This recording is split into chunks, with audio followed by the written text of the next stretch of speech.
আমরা ডাক্তারের পরামর্শ ছাড়া নিজের ইচ্ছা মতো বা অন্য কারো প্রেসক্রিপশন দেখে অ্যান্টিবায়োটিকের মিসইউজ করছি। অ্যান্টিবায়োটিকগুলোর কাজ কি? আমাদের বডিতে যে ব্যাকটেরিয়াল ইনফেকশনগুলো হচ্ছে তার এগেনস্টে কাজ করা। একটা গল্প দিয়ে শুরু করি। ধরুন আপনার বাসায় 1 থেকে 2 বছরের একটা বাচ্চা রয়েছে, তার ঘুম জ্বর বা ধরুন তার ডায়রিয়া হয়েছে।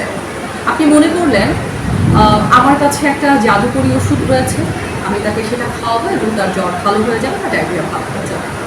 সেই জাদুটা হচ্ছে অ্যান্টিবায়োটিক। আপনি 2-একটা অ্যান্টিবায়োটিকের নাম জানেন, আপনি তাকে খাইয়ে দেবেন।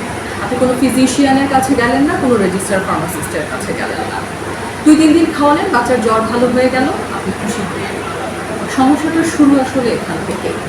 আমরা ডাক্তারের পরামর্শ ছাড়া নিজের ইচ্ছা মতো বা অন্য কারো প্রেসক্রিপশন দেখে অ্যান্টিবায়োটিকের মিসইউজ করছি।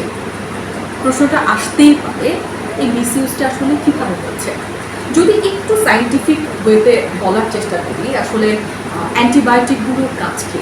আমাদের বডিতে যে ব্যাকটেরিয়াল ইনফেকশনগুলো হচ্ছে তার এগেনস্টে কাজ করা, ব্যাকটেরিয়াগুলোকে মেরে ফেলা এবং স্বাভাবিকভাবেই আপনি তখন সুস্থ হচ্ছেন।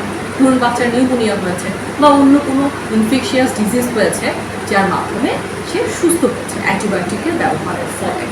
এখন কথা হচ্ছে, আপনি যখন আপনার মনের মতো যাচ্ছে তাইভাবে অ্যান্টিবায়োটিকগুলোর ব্যবহার করবেন, ব্যাকটেরিয়াগুলো আপনার বডিতে রেজিস্ট্যান্স গ্রো করে ফেলছে এবং তখনই মূল সমস্যাটা শুরু হচ্ছে। ব্যাকটেরিয়াগুলো যখন বডিতে রেজিস্ট্যান্স গ্রো করে ফেলছে আর ওই অ্যান্টিবায়োটিকগুলো তার এগেনস্টে কাজ করতে পারছে না, তখনই সেই সম্ভাবনাগুলো চলে আসছে হয়তো বা শুধুমাত্র ডায়রিয়া বা যে কোনো ইনফেকশনের কারণে রোগী মৃত্যুবরণ করতে পারে। তাই বলব, অবশ্যই একজন ফিজিশিয়ানের পরামর্শ নিয়ে বা একজন রেজিস্টার ফার্মাসিস্টের পরামর্শ নিয়ে অ্যান্টিবায়োটিক সেবন করতে।